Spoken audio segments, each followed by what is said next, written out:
Hello and welcome. I'm Mario Bernardi of the Grand Tour Europe, and this is the second episode of the quarantine talks dedicated to the rooms of Raphael in the Vatican City. If you missed the first episode, please watch it. I'll show you where you can see it. Let me share the screen here, and you could actually on our website, thegrandtoureurope.com. You will find it on a blog page, and if you scroll down, you see Rooms of Raphael in the Vatican. Now, today I'm posting about the first of the four rooms. Actually, this was the last one that was painted, as we saw in the introduction, and it's the room of Constantine, the Abbey of Constantine. First of all, who was Constantine? Let me go back on the video again. So, who was Emperor Constantine the Great? He was a very important figure in Roman history and especially extremely relevant for Christianity. He was the son of Emperor Costanzo, who died in 306. And when he died, Constantine was in Britannia, in Britain, in a city called Boracen, nowadays York. And his troops declared him emperor as his father died. At that time, the empire was divided into Eastern Empire and Western Empire, and each of this portion of the Roman Empire had an Augustus, one emperor, but also a vice emperor called Caesar. So Constantine was the Caesar of his father Constantine, and it was natural to become his successor. But the emperor of the East, Gallenus, didn't recognize him. So it started a political turmoil that led to several years of civil war. This war ended when, in 312 AD, Emperor Constantine, after taking the city of Torino in northern Italy, came down to Rome, and 28th of October 312 defeated his rival Maxentius, which was ruling together with another emperor called Massimiano, while in the east he had the alliance, Constantine had the alliance of Licinus. So it was after the battle by Ponte Milvio, the Milvian Bridge, just in the outskirts of Rome, a bridge which is now still preserved to this day, and is now part of a residential area where teenagers goes out at night every weekend. It's a busy and quite lively area of Rome. Now, after the battle, Constantine made a political agreement with Licinius, and among the different elements of this political agreement, there was the so-called Editto di Milano. Basically, the fact that Emperor Constantine stopped the persecution against the Christians and also supported Christians, because he realized that to reunify the empire, he still needed the first thing he needed to do was to bring people together, because are the people the backbone of the nation. And at that time, there were several religions. Of course, there was a mainstream Roman paganism, which probably people didn't believe that much anymore. And a number of cults from Middle East, a number of different religions, a number of different beliefs. Among them, Christianity was gaining a lot of momentum, especially in the cities. And Constantine had always declared himself Christian, even though he probably became only Christian in his deathbed, and he was actually Christian. Although he was never actually against paganism. He was pro-Christianism, but not against the other religions. In fact, the Editto di Milano, the Bill of Constantine, was basically the Edict of Tolerance, as is known by historians as well, 313 AD. It was a declaration of religious freedom, something very important and very new in history, that allowed everybody to worship whichever deity they believe in the way they wanted publicly without being persecuted or harmed, which is a very modern concept. So for this reason, Constantine is extremely relevant to the history of the church, and of course is one of the key emperors of the Roman Empire. Let me share the screen again. Let's see this virtual reconstruction of the room you can find in the official Vatican Museum website. Now here we will be entering from a room which is just on the opposite corner, this room over here, and we can even go full screen here. It's a wonderful room. You can see the floor I really love this because you can see the floor with actually no one in here. And it's, you can see it's beautiful Roman mosaic, like many other mosaics are in the Vatican. And of course the logo of the Mosaic Vatican with the cross piece. Now the four main episodes, as I said, these were painted by Raphael's pupils exclusively, apart from the Allegory of Justice that we saw in the other episode, which is on the wall of the this is a detail. Now the quality, if you zoom in, is not the best, so I'll be using some pictures. You can see on the wall this vision of the cross, the eve of the battle by the Milvian Bridge. Emperor Constantine was giving the adlocutio, he was giving a speech to his soldiers, to his troops. And I can show you in a better detail here.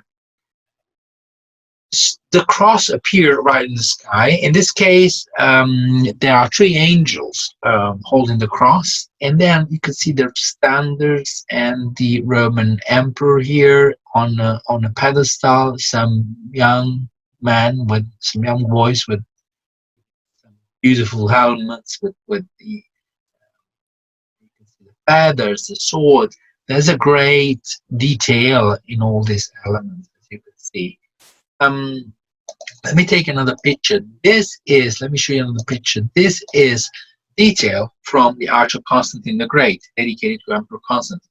Now, this was made in the 2nd century AD, and it represents the adlocutio. So you can see the elements are exactly the same. The emperor standing on a pedestal, as if he was a statue, and here the standards of the Romans with the eagles, with these medals, the spears, the outfits of the soldiers. Now, if we go back on the pictures, let me get a better, wider picture of this, of the scene of the battle. We have a detail here, sorry, of the vision. We have a detail here. Here we go. So, yeah, you can see the detail of the armors, of the outfits. It's extremely accurate, and this is an element which is typical of the Renaissance. By studying the ancient Roman art, the bas-reliefs, the sarcophaguses, the marble arches, everything that came from Roman times, they were able to replicate them, to assimilate them, and re-elaborate them in a personal way. So studying the ancient art and studying Roman art especially wasn't just a matter of copying it. It was a matter to actually learning to master the elements of that art and to recreate it in a modern way. This is the secret to every great art. Make yours what has been made already in the past. It's not simply a way of getting inspiration or copying. It's a way of recreating an art. Now, in the forefield here, you can see this dwarf. You know exactly who he is. It was the dwarf of Ippolito de' Medici, which at that time was a lord of Florence and later on became a cardinal. One of the youngest cardinals ever created, was only 18 years old when he was made cardinal, of course, by the Pope, who was a Medici as well. And he owned a dwarf. It was a very common thing that, you know, in the courts of nobles or lords, they had jesters, they had the entertainers, and they also had dwarfs, which are considered kind of pets, something to show. I know it sounds horrible, and it's horrible. That's the way people felt about, you know, let's say, disabilities or conditions back then. Anyway, this guy was called Gradasso, and he's represented with the very strong, muscly legs. You can see part of his genitalia there as well. It's not a very, elegant image, but it kind of fit in the battlefield in confusion. And it's also an element that the Medici Pope would have liked. In the background, we have the bridge, which should be the Ponte Milvio, but it is not. It's actually Ponte Sant'Angelo. It's the bridge that you can find just outside Castel Sant'Angelo nowadays. Castel Sant'Angelo, which was built as the tomb of Emperor Hadrian. So the building next to the bridge, it's actually what it will look like in the 2nd, 3rd century, the tomb of Emperor Hadrian. So the field where, you know, the camp of Constantine is in this depiction not outside of Rome as it should have been. Sorry, is actually in the Vatican area. Again, another link to connect Constantine with the church. Now, Constantine, while giving a speech to his soldiers, saw the cross. So the legend of Constantine was born here, where in Greek it says "entoitonika," like that's how you win. And in Latin we would say "nox in vinces," in this sign, name of the cross. You will win. Anyway, it's the idea that this was the very first battle fought in the name of Christendom with support of Christianity, which in fact led to the freedom of Christianity and to the very beginning of the Catholic Roman Church as also an organized institutions. Because before, the Christian communities were all independent communities with their own, most of them even they have their own gospel and their own ritual, their own way of believing. And Constantine was the first one who understood the potential of Christianity, eventually state religion. There's also a pyramid down here, and that pyramid is actually a pyramid that exists back then, similar to the pyramid which is in Rome now, which was dismantled maybe in the early Renaissance. Now, if we go back, and on the sides, of course, the popes with allegories. One thing I really love about this tapestry is that if you look at the top, they're just painted. So the idea of Raphael was like to pretend that these were tapestries and just to give you the illusion. And also see the quality and of the details of this grotesque style things, this kind of botanical elements, this floral decoration. All of this is made with extreme detail. Consider that this was actually painted by Giulio Romano and Francesco Penni, using also as a support of other pupils that were there in the workshop. Now, if we go back on the virtual part, now we move from the left to the right. This room was used, and it was the largest one in the Vatican, was used as an official room for meeting and reception. So whenever there was like an ambassador or someone important visiting the papal quarters, people would have been originally greeted here. So it was an important room where to make an impact, to make a statement. The statement was this: the politicians, the emperors, they should be the defenders of the faith, and we are the ones who keep the faith alive. This is the idea, the message goes through. Of course, the message is not only that one. Message is reminding to everybody the importance, the leadership that comes with the faith. Faith is the main and the prime base of leadership. Now, in 16th century Italy, as we saw in the introduction, there were constant wars. Empire against France and against other small kingdoms in between, England getting involved. There was a lot of political activity. The key to that was political leadership. And this is a lesson of leadership. The leader is in the center, dressed of gold on a white horse. Now, this can look a bit kind of cliche. This was exactly made to become a cliche, to become a model for also generations. This image is very, very powerful. I would like to show you now some materials that will help us to understand this. Now, first of all, Raphael was really into classic Roman art. In 1515, Pope Pio X appointed him inspector of the archaeology. Basically, he was responsible for every ancient Roman monument, building, and art in Rome, like an official advisor, a figure that nowadays corresponds to the superintendent. So this is sarcophagus that can be found in the Vatican today, in Museo Pio Clementino, with the fight between the Greeks and the Amazons. You can see the bodies and the different proportions according to the importance that the figure has. The people dead on the floor, and horses and people all like embedded into each other. Again, let me get another one. This is a sarcophagus which is in another museum in Rome, in the Baths of Temps, is the Uffizi sarcophagus. You see the ruler here, the emperor, on the horse, saluting with a hand. The horse is in the central position, and then The entire bas relief, the entire sarcophagus is packed with figures. People lying on the floor, horses, men, people wounded, fighters, barbarians, and Romans fighting together. There is another model that possibly Raphael would know, would have heard of, the Basilica. This was made in the Palazzo back in Florence, actually glass. And you can see here, this is Michelangelo, and you could see basically the same room where opposite the Ranghieri would have been made by Leonardo. So you can see the same idea of the bodies, of the movement, of the action. This was something that was already there in the Renaissance. Now we have a drawing. This is the model. You can see the one we call them, but basically they're large,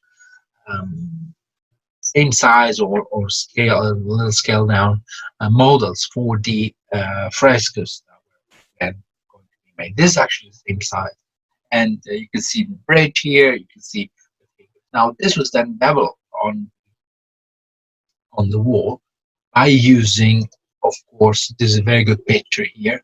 You can see the bridge to the right.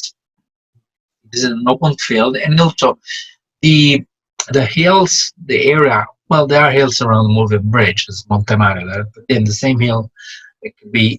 This looks more like the area around the valley. Anyway, the river Tiber. Constantine in the center on a white horse with all gold outfits, and then three angels above the emperor, and in the background you can see the standards of the emperor with the eagles, with on top the crosses, of course, the name of the cross, a very powerful symbol. And then zoom in a little bit, you could see here the heads of the enemies who to the emperor Constantine. As well, we have here the enemy Messentius that died during the battle. They probably died because the bridge was taken down and was on a bridge, and then he was drowned in the river. In this case, you can see he's going down with his old horse, and the horse is brown, and the emperor Messentius has this like red kind of beard, purple outfits, kind of purple cape. The elements that is the bad guy. Like in the American movies where you have a good guy driving a nice American car and the bad guy a foreign car, possibly a German or a Japanese car, and that kind of stuff. You know, a way you characterize the main character as the good guy and the other main character, the guy here that you have right here, and they're right in the center of the composition. Now, this features some beautiful elements. Look at the horse here, the detail of the horse, this element here, or corpses down here, standard with the hand in it, swords, bodies, all entwined into each other. So there's like a constant element. It's like an extremely decorated scene for being a scene so long. Now, this fresco basically, sorry, this fresco basically stated a model for the next 400 years. Anyone who wanted to do a battle scene would have been using basically something like this battle here. Now, I just want to show you a number of other details. So this is the only one that probably was started by Raphael, not the actual scene, but this detail here on the right, the allegory of justice, which I do have here. The scale and the ostrich that is on the back. And probably just made as an oil painting, and it was retouched by the later on. Now, the decoration goes on. We have the other short wall here, where we have very interesting the baptism of Constantine. Now we know from Eusebius of Caesarea that he was the bishop that basically baptized Constantine on the on his deathbed, and he's the only one who says so. We have no other evidence or accounts of that. But there is a legend, tradition, that Emperor Constantine was sick and he was healed by Pope Sylvester I, which was the Pope at the time of Constantine the Great, and eventually he christened him. And he christened him where? Baptistry of St. John in Lateran, which was the first cathedral was built, and it was built on the ruins of properties which belong part to some military that were disbanded because they were following they fought for Constantius, so the Equites Singularis was disbanded and the barracks were church.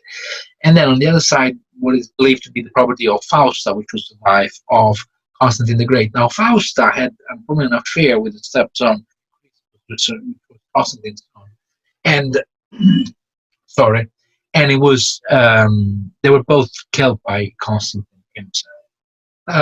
So it's quite a gruesome story, this one. Constantine was subject to a lot of attempts to be overthrown because he was more a tyrant than a real leader. Anyway, on this in this picture we can see the Pope in the center, which actually has the physical face of Pope the Cardinal Giuliano Giulio de' Medici, Pope Clement VII, and then on the side a number of figures, including down here there's a detail that many believe is actually self-portrait of being the self-portrait of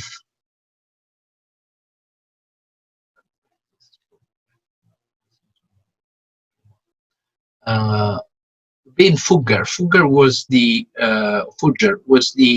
banker of the Emperor Charles V, Spain, and Emperor of the Holy German Empire, which ruled on most of Europe at that time, and which is portrayed here on the left, pointing the scene. So at the time of Clement VII, there was a war between France and the Empire, but at some point the Pope was able to get some sort of peace, even though the peace didn't last long, because then eventually a terrible thing happened. 1527, the troops of Charles V, being unpaid for many, many months, they actually decided to get their own money by coming to Rome and taking the Rome that was known as the sack of the Vatican, sack of Rome, 1527. Now, but here we have Charles V, and in the background, Fugger. Fugger was the banker that lent a huge amount of money to Charles V in order to be able to bribe the German electors, the 7 princes of Germany, that were the ones who were deciding who were to be the emperor. Unlike the other crowns in Europe that were all hereditary, so basically father to son or to the next of kin, the empire was an elected title, and there were 7 princes in Germany, of 7 independent German states, that were basically voting for electing. One was one of the most prominent figures. Usually, that time was an Augsburg, and as well, Charles V was an Augsburg. But there was Francis I of France, Francis of Valois, which was basically really keen on getting the empire, and was nearly close if it wasn't for the bribe. So we have all this very complex European history in this fresco here. To the right, this guy standing is the emperor, is the king of France. Francis I. Now I have a few more pictures here. I want to show you. It's this is Giulio Romano, which made this fresco, and you can see many art historians believe that Giulio Romano, which was the oldest of Raphael's pupils and probably the head of the old of them, portrayed himself in the image of so like this guy over here.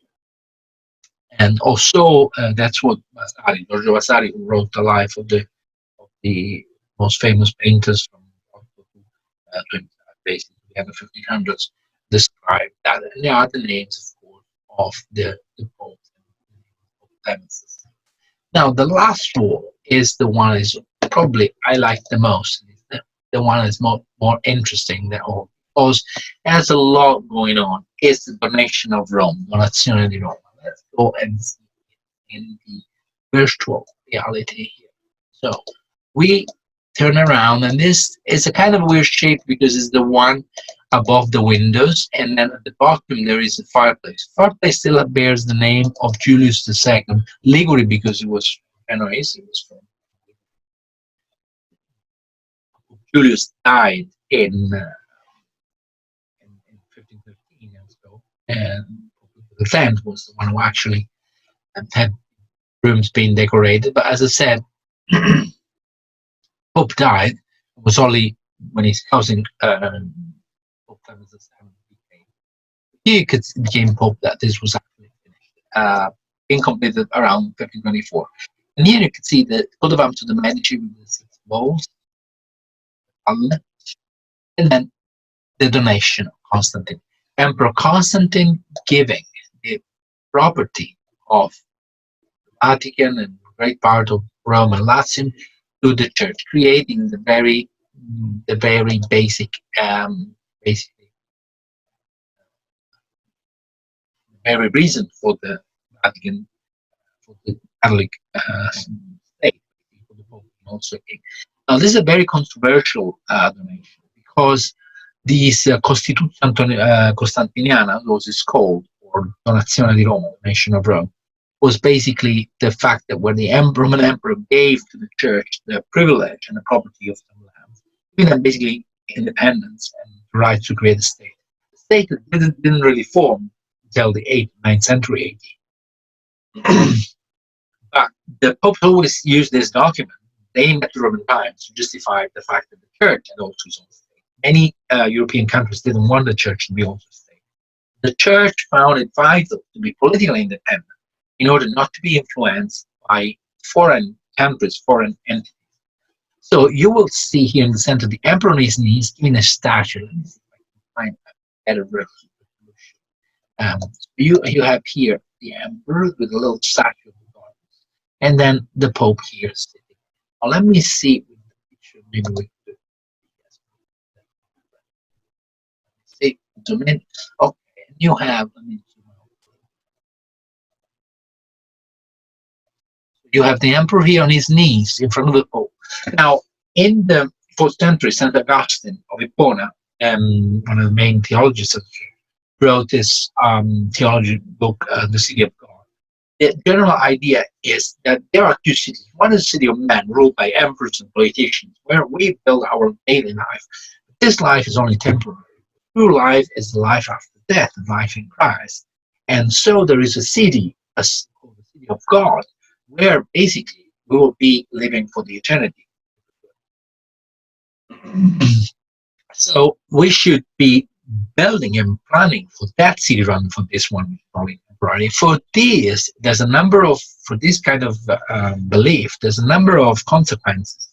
The main one is that the city of God is more important than the city of man, and so the men of God should be more important of the people, of the political leaders, and so this is the representing a fresco, the submission of the political power to the spiritual power, which is a key element of the for the next 1,000 years of European history, till only with Protestantism and with also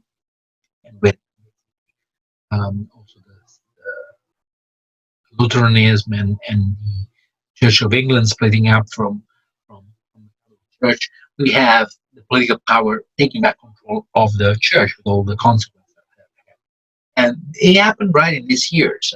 Martin Luther is just beginning 1500s, 1511. So basically, this is just a way to remark. And using a piece of history which actually always been considered controversial. In the 1400s, Lorenzo Alla and other experts of Latin and scholars have proven that this was fake. Constantine never donated anything to the Catholic Church, or the document that they had to prove it was a fake made written centuries later, in the 7th or 8th century. It was proven and accepted, but the church insisted that the donation was actually true, even if the document showing it was forged. And we have a number of character of people. Now, Giorgio Vasari, when he describes this fresco, describes it being populated with a number of contemporaries at that time, and now scholars of experts like Pontano, um, and other artists and architects might be recognized in some of these pictures. Not every scholar agrees on who is who. The thing that we know is there are some elements of the population of Rome I quite like. It includes a dog with a child playing on the dog. There's mothers and there's women. There's a lame here, a man who can walk. So yeah, something that you will come across by going to the Basilica of St. Peter. And this actually is the Basilica of St. Peter have looked like. Mainly still when this was made, because though the altar was already demolished, but the Basilica of St. Peter was only rebuilt at the beginning of 1500, so it was still a work in progress with this fresco. So the memory of the old basilica built at the time of Constantine. Columns, the columns with this colonna tortili, this kind of round, wheelie columns here.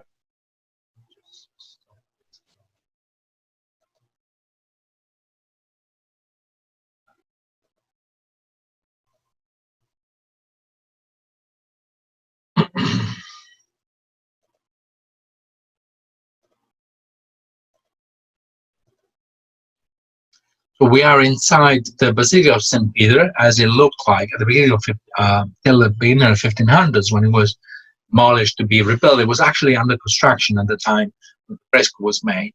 And so the memory of the Basilica, as it was in the Middle Ages, is still preserved. You have the main altar here, the Confessio, the beautiful apse with the mosaic, these figures here at the end. And then there are also people here. Well, you can see they're reading a book, so the symbolic elements here that remind us about the fact that this is the destiny coming to fulfillment. And then you have the four spiral columns, which are basically columns that are the symbol of the Twin Peaks. They were believed to be the ones bought from the Temple of Solomon from Jerusalem, Rome, after the sack of Jerusalem by the Romans. The war Titus destroyed the temple. And then here on the right, we have in the foreground this guy dressed in a very nice way with a very nice outfit.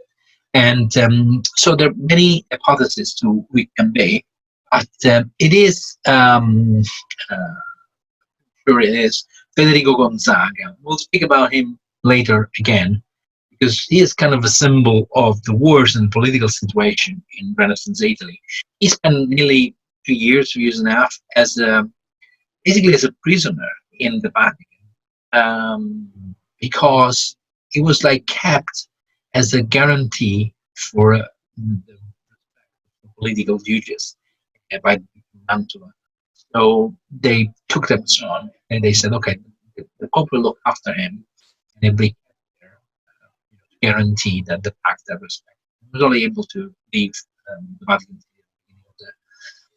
at the end of 1500, the 1510s, and so Raphael knew him, and all the artists working there knew him very well, because he was only a boy, he was 9 or 10 years old. When he became adult, he was then became the Duke of Mantua, and he was appointed basically the head in chief of the Papal Army, which was an honorific title, but it should have been led by a man with some political experience. It was a very important political appointment. It was really a political military responsibility that he didn't have. He wasn't trained at all. Although here he is holding the sword, so he's the defender of all this. All the church depends on him. In the background here, you can see the crowds being pushed back by the Swiss Guard. They started their service in 1506 before Julius, and still now this is still serving. Basically, wearing the same outfits that you can see here. Federico Gonzaga actually was the one who led to the destruction of Rome during the sack of Rome, because he had a pact with the Emperor Charles V, and there was in the contract when he was appointed head in chief of the Papal Army, he had the right to choose to fight against the Emperor Charles V, of which Mantua was traditional ally. So when this Lansing annexed the troop, the German mercenaries came down, and the German and Spanish mercenaries came down to Rome looking for money and cash to loot. He didn't stop them. Now, the last, so original room had basically the ceiling being fresco by basically the ceiling was made of ceiling was actually made about 60 years after the walls were painted. It's beautiful, the beautiful grotesque. Yeah, you can recognize if you look coat of arms of another pope. Yeah, the Bacon. So this is the Gregory in Compagni, with the Bacon.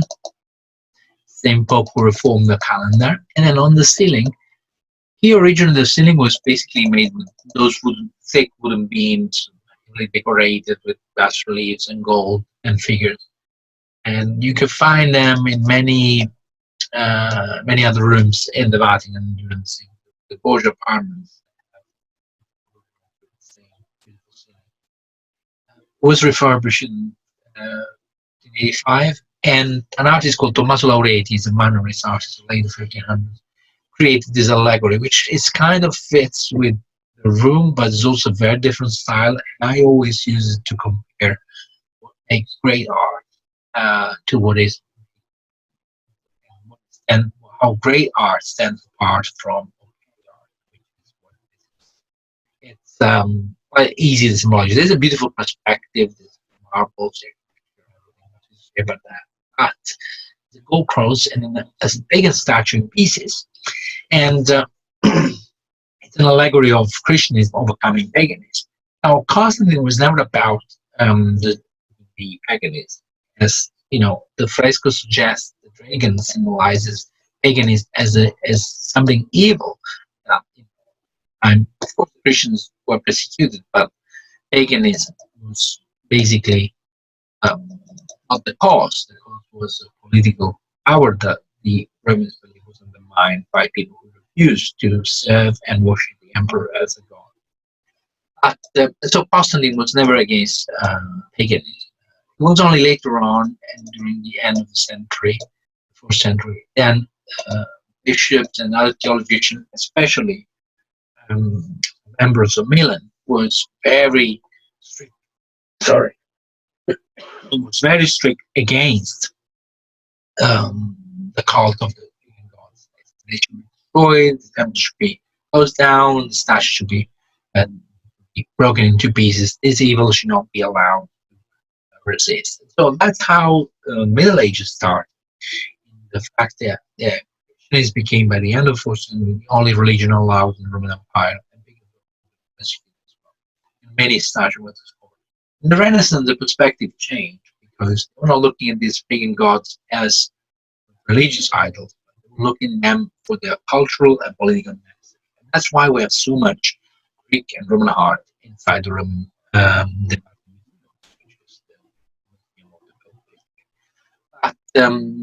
and the reason is cultural, is they were trying to